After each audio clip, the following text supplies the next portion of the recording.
Welcome to the SaveOn Sales Seminar, presented by SaveOn founder and CEO Mike Gauthier. Please locate the SaveOn Sales Seminar Guidebook in Magazine Manager. You may print the guidebook or follow along online, as it will be referenced throughout the course of the seminar. Well, I hope that when we're done with our sales training, what you're going to be able to do is say precisely what it is you've learned. We're going to go through maybe some things you haven't done, and it's going to talk about the essence of becoming a salesperson. We're going to teach you how to learn. I'm going to tell you the steps on effective learning. We're going to go through the steps. Sales is nothing more than a step process, and it starts with cold calling and ends with signing the agreement, getting them happily involved in this opportunity we call save. You have to be competent at every one of these steps. You're only as good as your weakest skill set. I'm going to repeat that. You're only as good as your weakest skill set. I've known a lot of people that are great at cold calling, but they can't close the sale. They can't ask for the order. Or vice versa. They're great at getting the order, they just don't have enough people to talk to. So cold calling to me is one of the most essential and important aspects of this industry. There's a guy named Jeff Gitomer. He says, how not to suck at sales. He tells you if you cold call, you're an idiot. What he really means is that if you cold call the way that you probably do that today, you're not as effective as you could be. Cold calling is an art. It's a learned process. There's a right way and a wrong way. There's no in between. Either you do it right or you're not doing it right. So I'm hoping that we're going to get to that. We're going to go through prospecting. We're going to go through presentation, handling objections. Probably the biggest waste of time that each of you do is that you know the definition of insanity is doing the same thing over and over and expecting different results. And yet I'll watch salespeople walk in and the guy says, oh, I'm happy with Valpak. I don't really want to. Okay, see you later. Oh, I've tried coupons. They don't work for. Okay, see you later. And they keep doing that over and over. What I'm hoping to get you to do is the best tool that you have is this pad of paper. Carry one with you at all times. Never allow yourself to hear an objection more than once. You walk out of every appointment that you have, every presentation you make, you walk out and you say, what could I do better? What did I do great? So we want to improve on our weaknesses. So a guy says to you, you know, I've tried coupon, it's just not for me, or it's not my image. And I'm going to show you there's 13 what I call objections before the opportunity. So these 13 objections are the ones you're going to get before you ever give a chance to show them how wonderful your product is. I've tried coupons before, it didn't work. I'm happy with Valpak. Coupons aren't my image. I have no money. No. Well, if you don't know how to get past those, you'll never get an opportunity to make a presentation, will you? Those are going to be critical. So what I want to do is let's start today and we're going to talk about our mission statement. Okay, what's a mission statement for? What's the purpose of a mission statement? We talked about the company mission and where you have a uniform goal. Okay, it guides the decision that we make as a company and as an employee. And so if we read it, our mission at Save is to improve the quality of life for every home we mail to. So if you send a coupon, a story, one of my salespeople said, you know, I went into this oil change place and you know, I know you've told me to go to a place and sit down, but there was oil all over. I wouldn't want to sit in any place in there. And I said, well, why would you want to put them into our book? You're going to send those out to our customer? Would you send your mother there to get their oil changed? she said, no. And I said, so don't get them happily involved, because we improve the quality of life for the homes that we send, which means, and that means that you want to have all the things in the book you send out. I want the dry cleaners, the pet store, the laundromat, whatever the things I use every day of my life, the hair salon, the oil change. You know, having 6 window companies is not what I need. Has anybody ever bought windows here for their home? So, did you do it more than once? Okay. You did? Bad company, huh? Okay, we accomplished this by sending great offers from reputable businesses. Is $1 off dinner a great offer? No. If you wouldn't use it, I mean, you wouldn't walk to that door for $1. Okay, so we want to make sure that we follow that. We are leaders in marketing innovation, are committed to the growth of our business partners. The people that we get happily involved with are our partners. We have to treat them as such. And that's why you'll see that a customer is never wrong. We always, I don't care if they approve the ad, I don't care if they signed off or not, we don't win that war. We might win that battle, but the customer's always right. And we always give them a credit. We always try to make it, you know, there are certain times when they get, you know, one particular guy. I've had to only do this maybe 3 times in the history of me being in business, and that is fire a customer.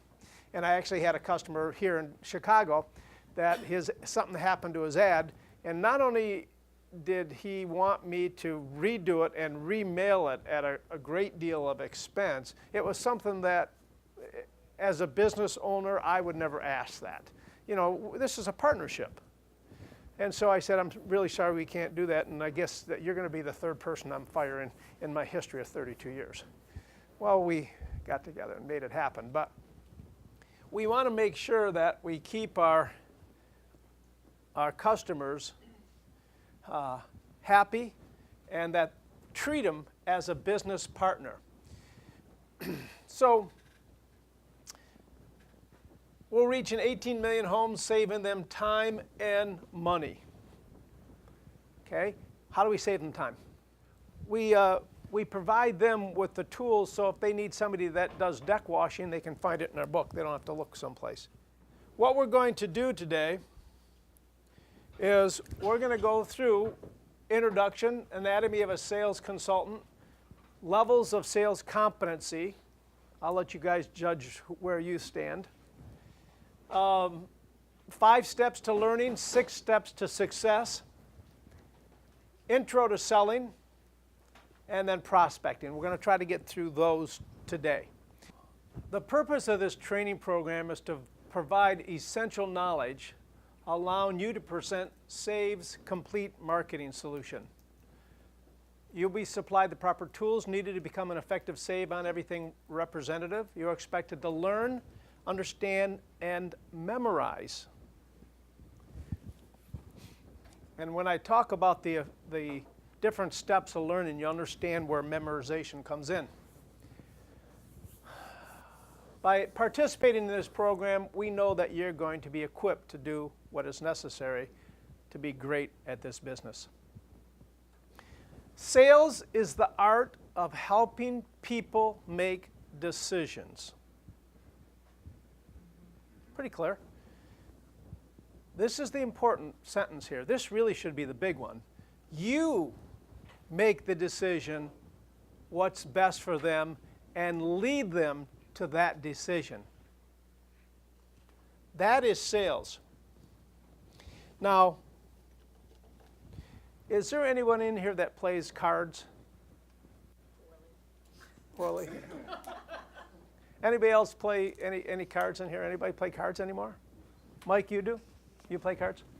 Okay, well, there's 2 parts of sales. One is making the decision. The other is using your ears twice as much as your mouth. Listening is really critical. So this is a test in listening too, Mike, so we'll see. But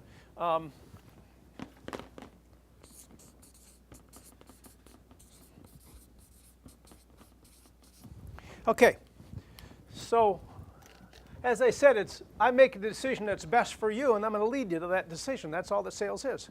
So you said you played cards, right? So in cards, we have red cards, we have black cards, right? Could you choose either red or black? Would you tell me? This is sales is also a communication thing. Would you please choose one and tell me which of those you choose? Okay, black cards. Now, in the black cards, we have clubs and we have spades. Would you choose either clubs or spades and tell me? Clubs. And that would leave you with? No. You have clubs or spades. You chose clubs. I said that would leave you with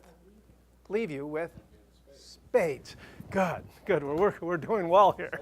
Okay, so now we have numbered cards and we have face cards. The numbers are 1 through 10, or 2 through 10, and the face cards are Jack through Ace.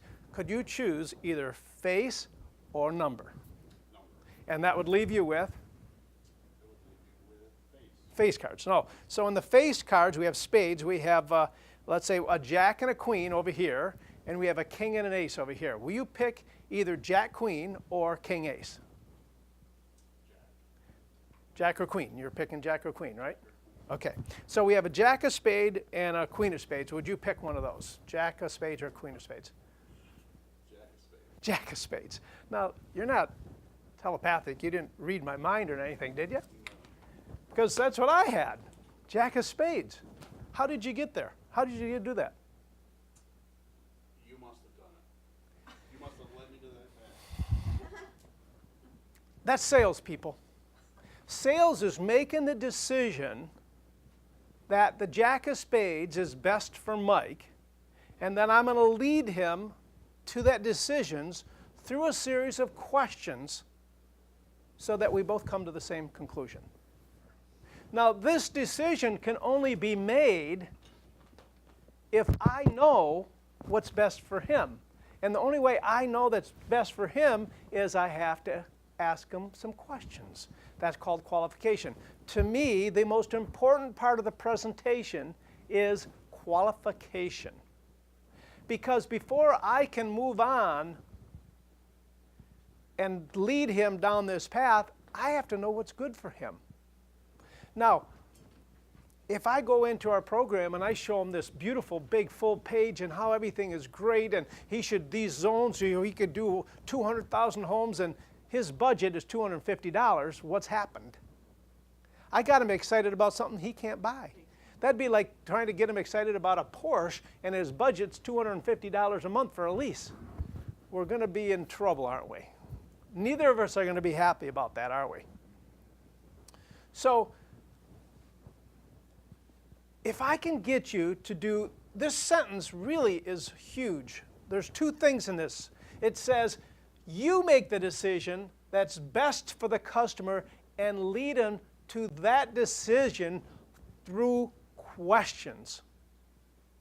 This will be the hardest thing you guys have to learn, is leading a customer to the decision with questions. So today what we're going to go through is goal setting, time management, selling on price, putting it all together. Prospecting, qualification, presentation, overcoming objections, closings. At Save, we believe in selling as a profession. Like a doctor, lawyer, a professional athlete, you must study, practice, come back to the basics every year. You know, sales is the highest paying hard work there is. It's also the lowest paying easy work. If you want to earn more, you have to learn more. Now, take a doctor. A doctor goes to school, a brain surgeon. He goes to school for all his undergrad and goes to college. Then he goes to 4 years of medical. Then he goes another 4 years of internship before he even gets to start working on a person. Before he gets to operate, before anything, he's got 12 extra years of studying in this. They make a lot of money though, don't they? Well, our business isn't so much different.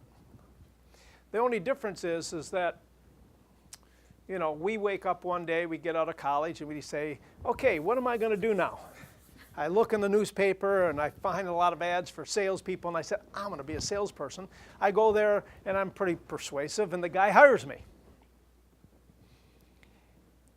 You know, I go through a week or a week and a half or 2 weeks of training, and I'm out there selling people. I'm getting them happily involved with this great opportunity I have. Now, what would it be like if brain surgeons did the same thing? They woke up one day and decided they're going to be a brain surgeon, and a week and a half or 2 weeks later, they're operating on people. Be a lot of unhappy people, wouldn't there? A lot of dead people.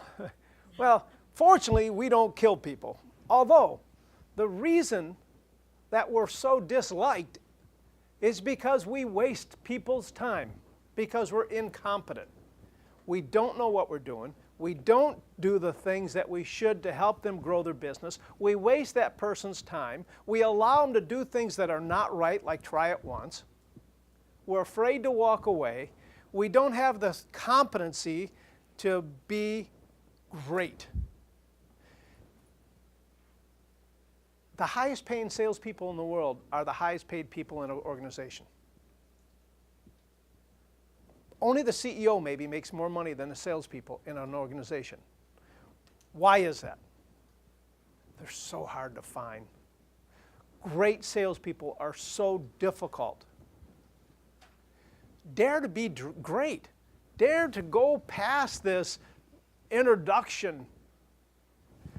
I have books and books and books I've read on stuff. Sales is so much more than just walking in, showing them the thing you have and explaining what it does and might a few benefits and walking out. It's to understand the type of person I'm sitting in front so I can modify the presentation I'm going to make. To know that you're a driver and I've only got maybe 10 minutes to get your interest or you're going to kick me out of here. Or that you're an analytical and you're going to want to have every damn detail I can possibly give you, percentages and all that kind of stuff, because that's what floats your boat. But I need to figure that out. Sales it's not an inch thick and a mile wide. It's an inch wide and a mile deep.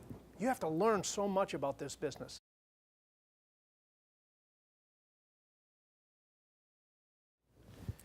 As I told you, selling is the highest paying hard work and the lowest paying easy work there is. You have the freedom of expression. There is no ceiling income. I don't care how much you make. You make $200,000, happy? Woo, I'll dance with you. Okay? I don't care. I do care if you don't make enough, though, because that means I'm not. There's no income ceiling like there is in so many jobs. No one limits you but you. You and you alone are responsible. You have to take, that's what's so hard about being a salesperson. We can't blame it on anybody. It's right here. It's right on our sleeve. We can't, you know, if I'm an accountant or if I'm a secretary or if I'm something else and I decide I don't feel like doing something for a day or two, probably nobody's going to notice it. But, oh my God, you don't put your stuff on your mat. Doug goes and looks at your calendar and nothing's there. He's calling you up and say, hey, did you go on vacation? What's going on? We can't hide. Oh, and what's worse, at the end of the month, how many sales did you make? How many new sales? Did you hit your goal? You're 60%. We're under a microscope. This is a tough business, guys. You cannot be thin-skinned and do this business. You're paid in direct proportion to your skills and abilities. That's a scary thought, isn't it? You want to earn more, you have to learn more. And you're only as good as your weakest skill set. You're going to hear me repeat things over and over today because you know why? It takes you 7 times hearing something before you remember 10% of it. If you've ever gone to a good motivational speaker or you've ever taken a speaking class, has anybody went through like Toastmasters or anything like that? I don't even know if they're still around, but yeah, Toastmasters was a speaking, are they around still? They teach people how to speak publicly, or if you have to speak in front of a group or stuff, they give you some skills. And what they do is, in any type of speech, they say, tell them what you're going to tell them, then tell them what you told them. So you get at least 3 times they hear the same thing over. You know, a sales presentation is much different than that. When I get through showing you today, you're going to see how we're going to tell them what we're going to talk about, and that's in the qualification sequence. We're obviously going to give the presentation and tell them what we're doing. And then lastly, we're going to do a summation during our closing sequence. So it's very, very similar. So the anatomy of a sales marketing consultant. This is really, if it isn't fun, it isn't worth it. If this is drudgery for you, I suggest you find something else to do. If you find yourself getting up in the morning and going, oh, I gotta do this again, I suggest you may look at a different profession. View yourself as a consultant.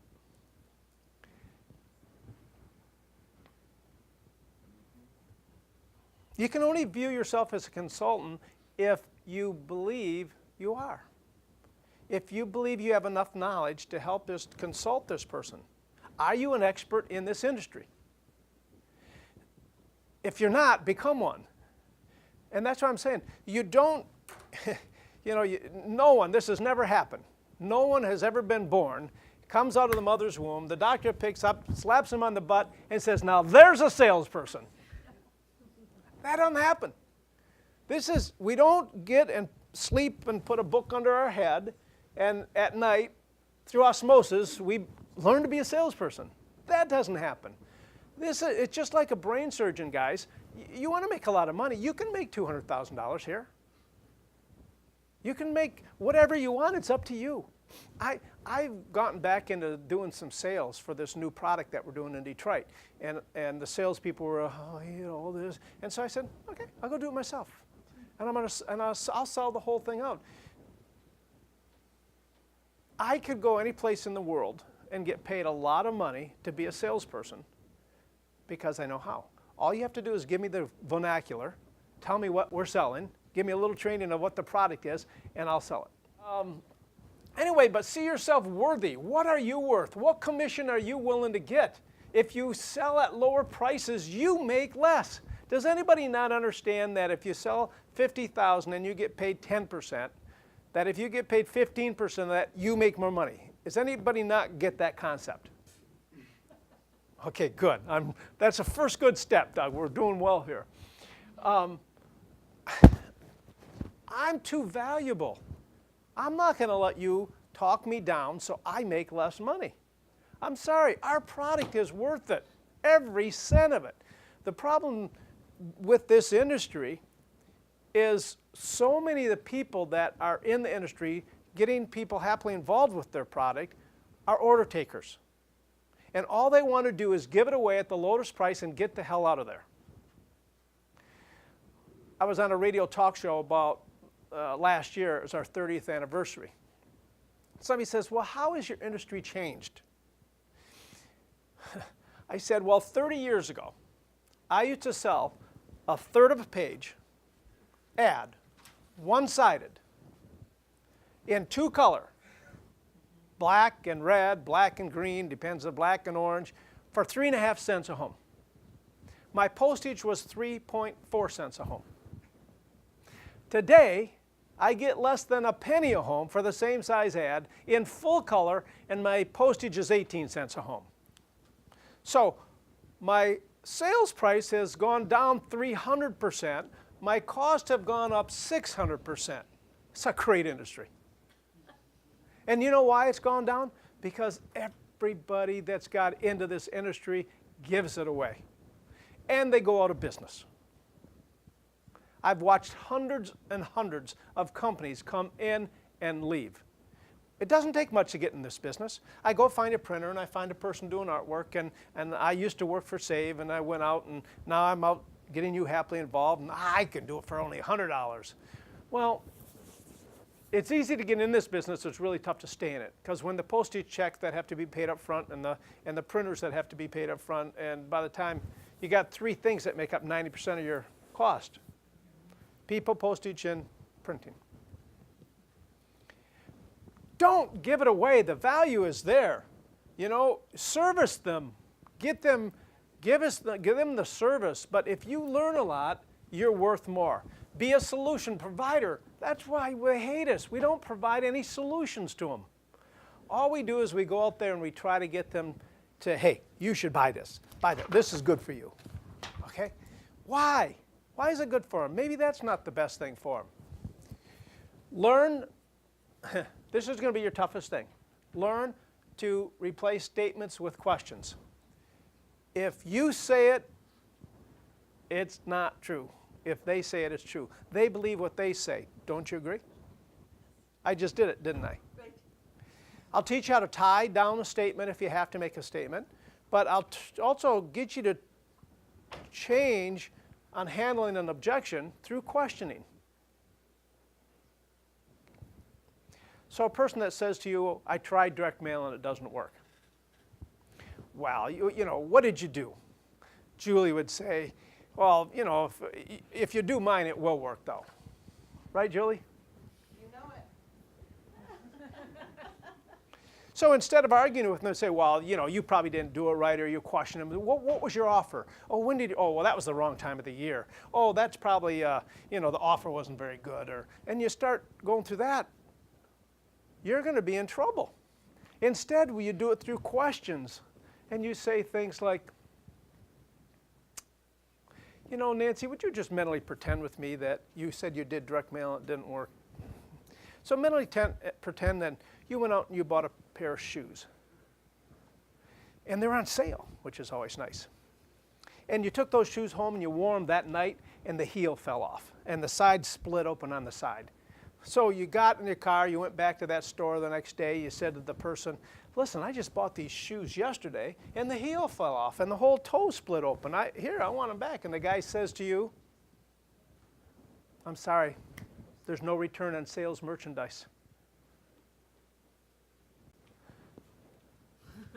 You put them back in your box, you walk out to your car. You had a pretty bad experience with that, didn't you? That shoe didn't work for you, did it? Now, would you stop wearing shoes? Of course not.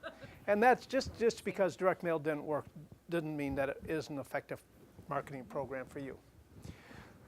But see, that's asking questions and getting to the same point, right? And I can show you how to do that in a myriad of different opportunities that gets them to come with you instead of you pushing them. Salespeople are pushy when they need to bring people in and help them.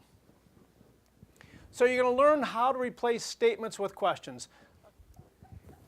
I think probably the most critical element in why we've invested so much money in our CRM is time management.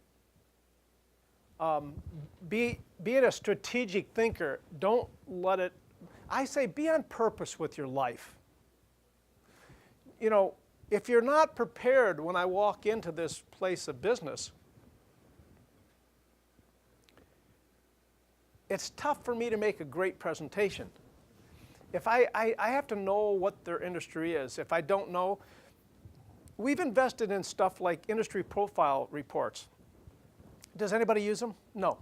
We have tips programs that show how to lay out an ad and what confidence and convenience factors you should put in an ad and what specials will work for that industry.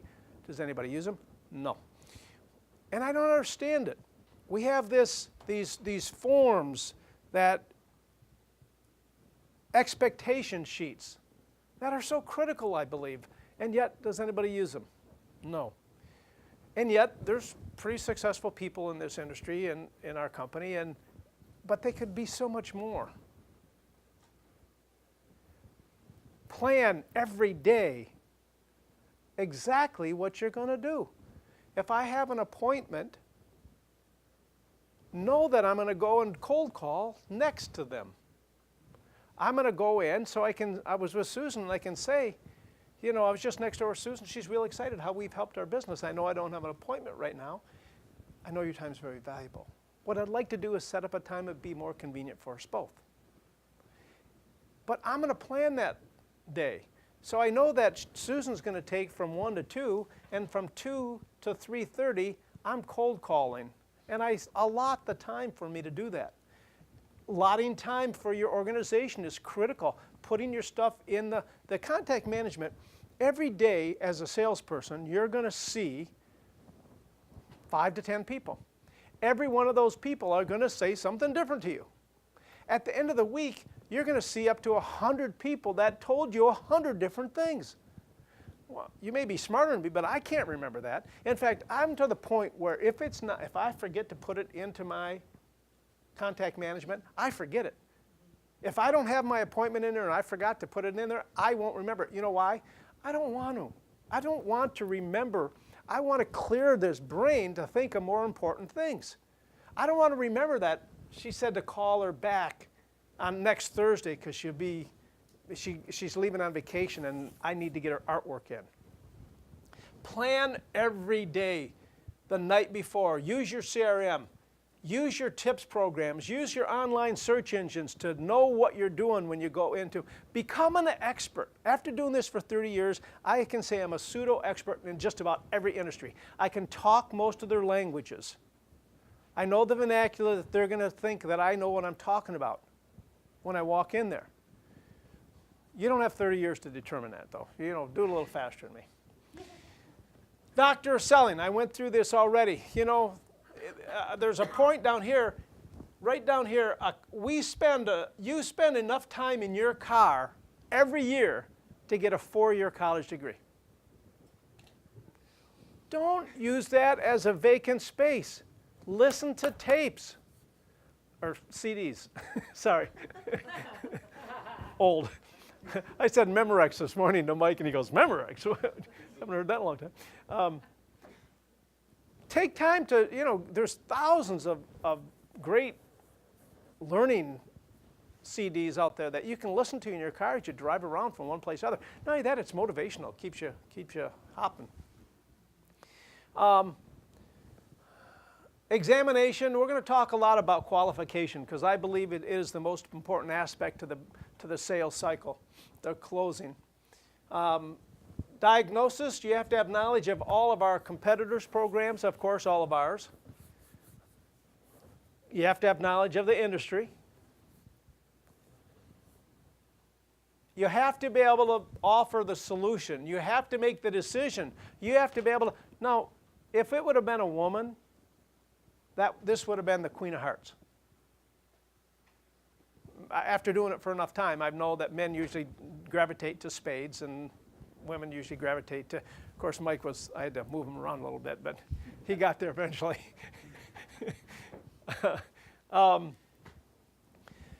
Goal-oriented. It says, do the most important thing at every given moment. I want you to think for a minute right now. You're going on vacation. It's the week before you're going on vacation. What does that week look like? Again? The week before vacation? Yeah. I'm doing laundry. You're doing laundry. The week before vacation? Preparing Not exactly what I had in mind, but I'm sure you were doing laundry going on vacation. What I'm saying, though, I'm talking about your work week. Okay, what does your work look like before you're going on vacation? Loaded. It's just loaded. Yeah, you're all loaded up. You got a lot of stuff happening because you got to get it all done before you leave. How productive typically is that week? Very. What would happen if you were like that 2 to 3 weeks out of the month? You do well. How much more productivity would you have? What did you do different that week than you don't normally do the other weeks? You know, those are some of the things you want to start thinking of. Set goals for yourself.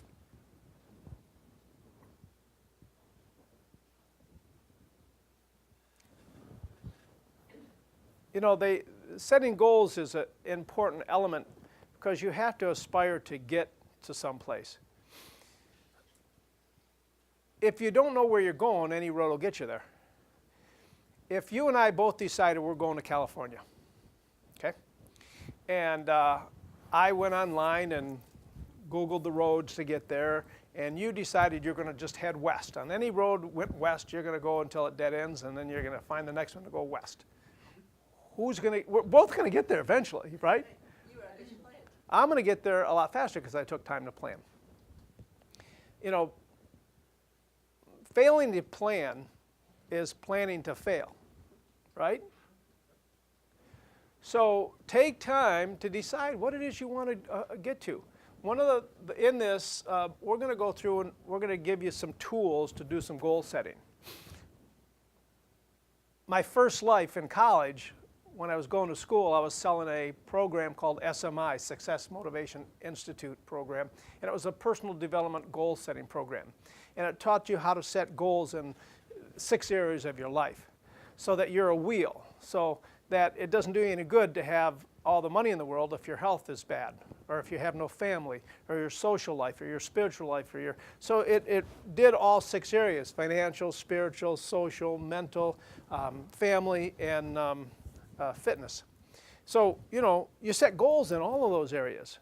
Every year, I set a goal, one goal, in each, sometimes 2, in every one of those. So I have a financial goal, but I have a fitness goal, I have a mental goal, I have a spiritual goal, I have a family goal. So you have a goal, and that keeps you rounded. It's really tough to stay rounded. But that, as a mental fitness program, it's going to be really important for you to do that. So I'm going to help you a little bit with that. Here's a 1-minute salesperson. It's an Amazon book. It's a pretty decent book. It'll give you a little insight if you haven't read it. Work on mental fitness. Nice, cheerful excitement. I'm going to talk to you about the levels of competency, the levels of sales, and I'll show you how excitement plays into those. Leave your troubles in your car. The customers have enough of their own, I promise you. Okay? They don't need to hear yours. A positive mental attitude. Guys, the toughest thing we have is to stay positive mentally. It can get to you after a while. You know, the other thing is, as for salespeople, one of our foundations, if you will, to making sales is cold calling. And if you're not cold calling the right way, that can get real discouraging. I mean, you're no, get out of here. The guy's not here. I don't want it. And after a while, you're going, man, this stinks.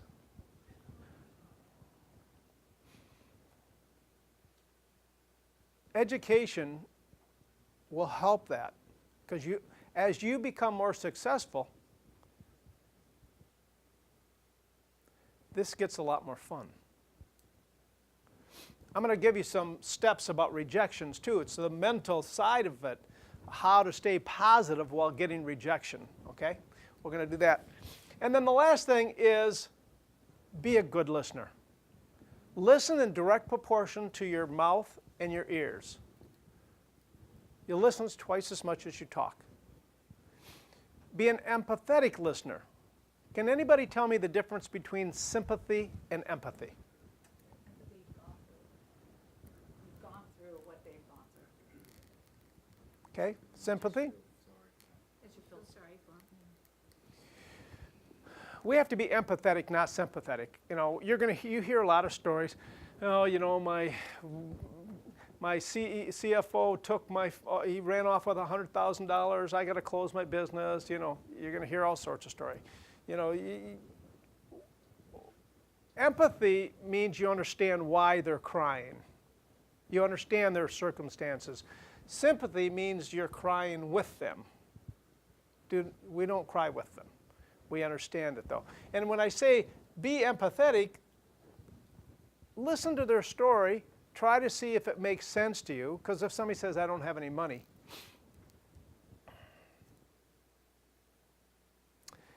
does anybody, I have a car I want to sell, and I want $15,000 for it. Anybody want to buy it? The one you just got? Yeah, I think so. No, not the one I just got. It's a car out there. It's a car. You don't know what it is, but it's a car. It's $15,000. Anybody want? Yeah. Oh, well, I forgot to tell you. It's a brand new red 2-seater convertible, and it's a Mercedes sitting out there. It's now 50. Anybody got 15,000? You'll get it. That's salespeople. And when they say I don't have any money, what they're telling you is they don't have any money for what you're selling. You haven't sold them the opportunity that would make them believe they want to invest, and they'll find the money. You know, unless they say to you, I just went bankrupt, we're closing our doors next week, you know. But, you know, they get together every year in Vegas. I don't know if you know this, but all the retailers, they have a big program out in Vegas, and they come up with new ways to get rid of salespeople. Oh, really? Yeah, that's a whole campaign.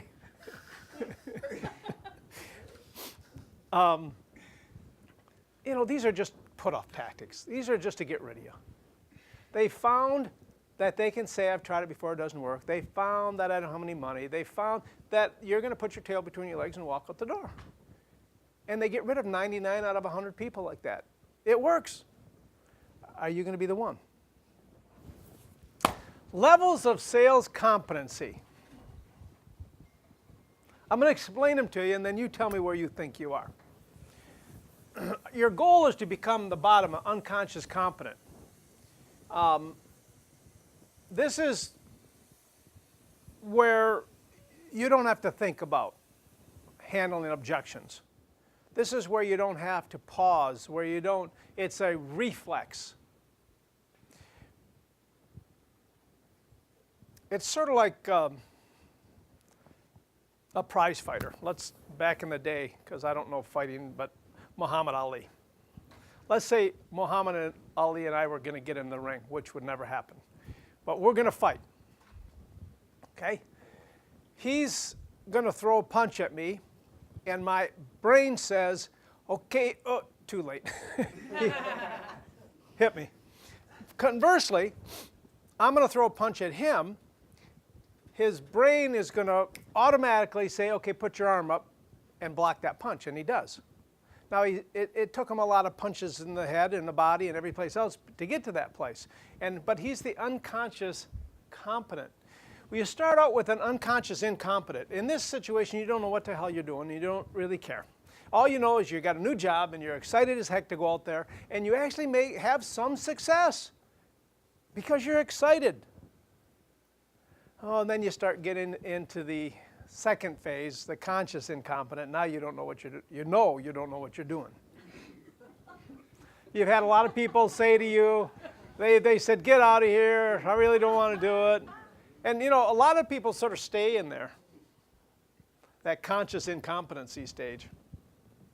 If you can take the time to study and learn, consciously take books, practice your presentation, learn about this industry, do all those things. Your next phase of it is your conscious competency.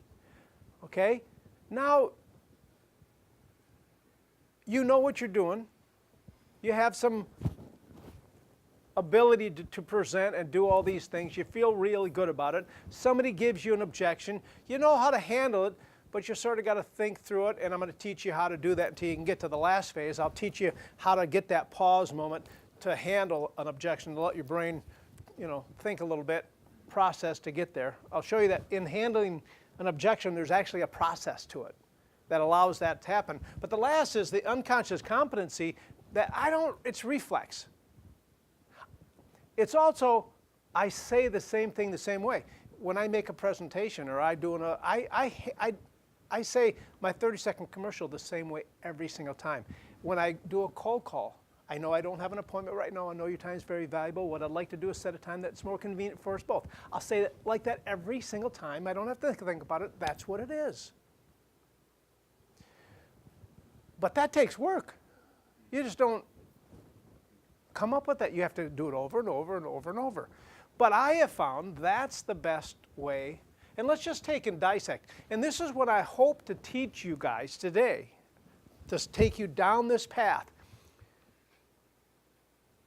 Practice allows you to articulate. Oh, by the way, that's what we do for a living, is articulate what we want. We tell people what it is, and we want to do it in the best way possible.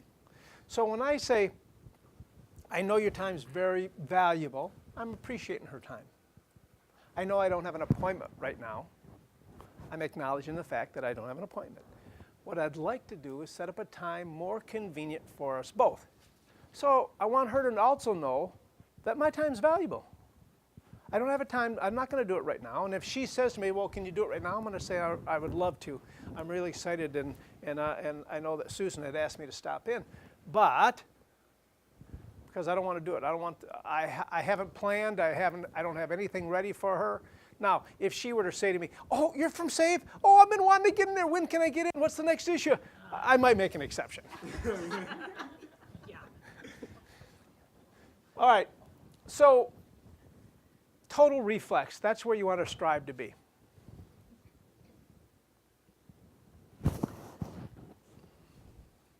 All right, you know what? I think this might be one of the most important things I teach you today. These are the 5 steps to learning, and why am I telling you this?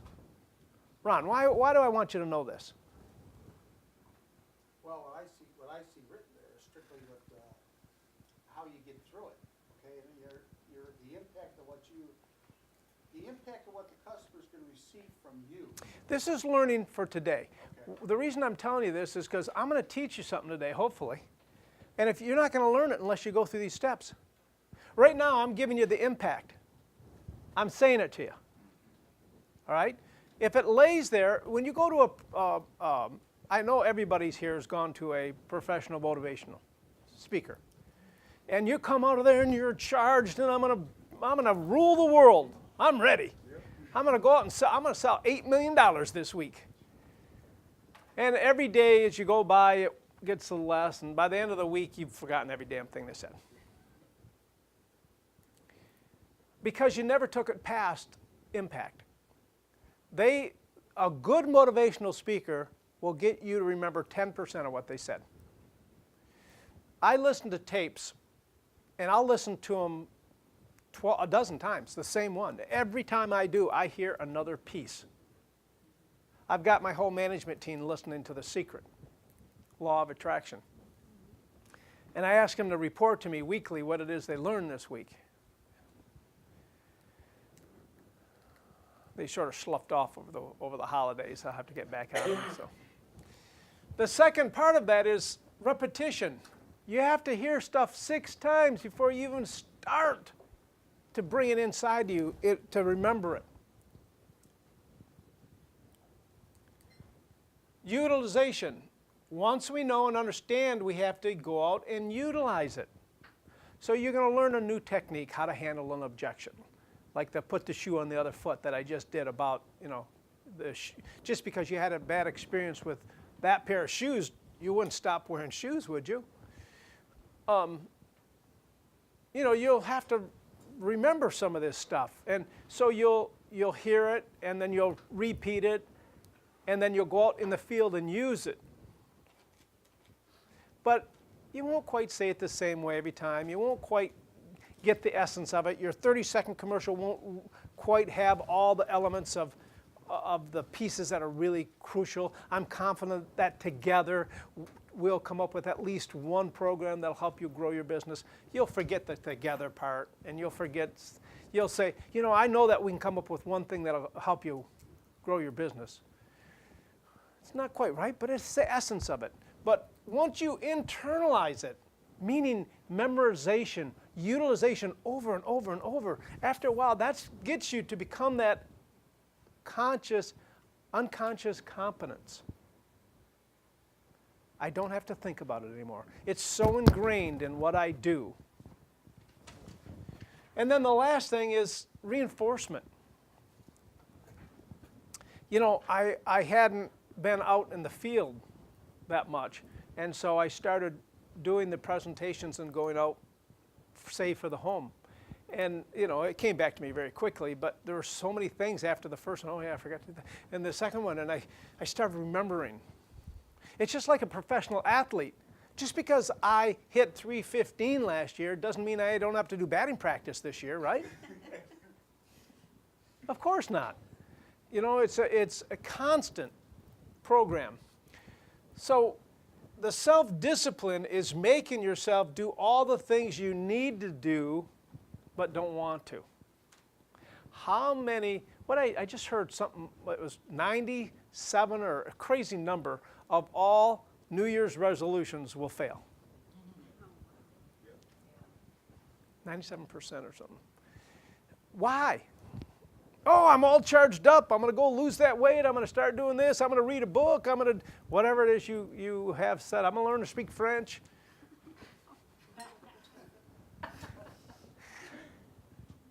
But it's making yourself do the things that others don't want to do. You're only as good as your weakest skill set. You want to earn more, learn more. It's not coming through osmosis. It's hard study, but you can get great. So, I told you about mental. Well, you know, this is the preliminary before we get into the meat and potatoes, but this is just as crucial. You know, so often people want to tell you the essence, the tactical side of sales.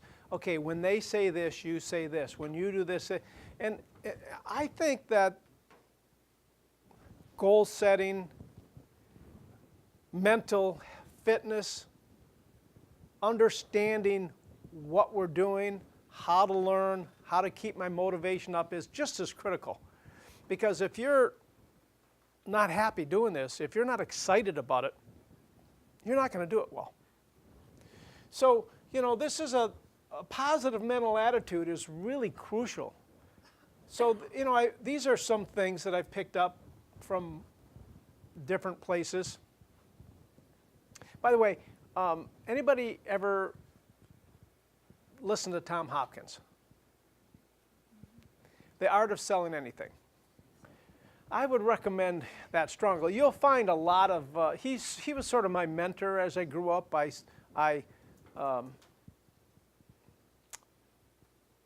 What's the term? I borrowed some of his information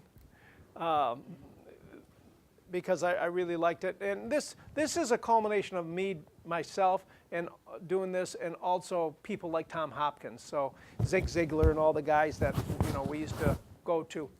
This is sort of a culmination of the good things that I took from each of them. But I think this here was Tom Hopkins. But it says, I never see rejection as failure, but only as a learning experience. So every time you go in and somebody rejects you or says something you don't know how to handle it, it's a learning experience only if you do something about it. Okay? If you don't, then it was a waste of time. I never see failure as failure, but only the negative feedback I need to change course in my direction. You know, if you're going this way and the road dead ends, you have to go a different direction. If you're not succeeding, understand that, you learn from every experience. I never see failure as failure, but only the opportunity to improve my sense of humor. Yeah. Laugh at them. Laugh at them. You know what? It's their misery. If they're having a miserable life, you don't have to participate. Unfortunately, you got to remember that, 60% or so of businesses go out of business. It's not because they're happy and motivated and want to learn and excited about their thing, and they go through life with drudgery, and they wonder why people don't want to come back in. I was having lunch with Trevor yesterday, and the guy waiting on us, I said, does he seem a little, put off by us, like we're bothering him? and Trevor said, yeah, I think he's a little, I don't know how he put it, but he past his expiration date. As far as, if you're serving people in a restaurant, you should be excited to talk to them, I never see failure as failure, but only the opportunity to practice my technique and perfect my performance. Do you think I get up to, and I started playing baseball or golf or anything, and I hit a home run every time I got up there? I struck out, and after I, keep practicing, I get a little better, and then I'll hit one, and then I'll hit a foul ball, and I'll keep practicing, and then I'll get a base hit, and I'll keep practicing. It's an opportunity to practice your technique and perfect your performance. Only if you decide to learn from it. You have to take a conscious effort there. I never see failure as failure, but only as the game I must play to win. You're going to fail, guys. It's just a matter, this is, you know, you're never going to hit 100%. I don't care how good you get. We're going to talk about a daily minimum requirement, and we're going to talk about what it needs to understand that. When I get there, you understand. Part of that is keeping track of your percentage of closes. When I did this, I was closing 73% of my new presentations. Not on the first call, but out of, and I'll show you what I'm talking about, but over a month or two, or sometimes 3. But if I went and made a presentation to you, 7 out of 10 of you got happily involved with this wonderful opportunity I was giving you. And I felt I knew this business pretty good. So, but no one's going to get to 100%. Can't do it. This is the one I think is the most critical. I'm not judged by the number of times I fail, but the number of times I succeed. And that the times I succeed is in direct proportion to the number of times I have tried and failed. And I keep trying. It's in direct proportion to the number of times I can fail and keep trying. Babe Ruth was known as the home run king, right? Everybody knew him as the home run king. Did you also know he struck out more than any other person? Did anybody ever say, man, there's the strikeout king? No. I promise that you're going to come in here, and I'm going to never ask you this question. How many times did you fail today? No. I'm going to ask you, how many sales did you make? Did you make any sales? All right. I'm not going to say, oh, yo, I failed 6 times. All right. No, that ain't going to happen. So it's the number of times in direct proportion to the number of times I can fail and keep trying.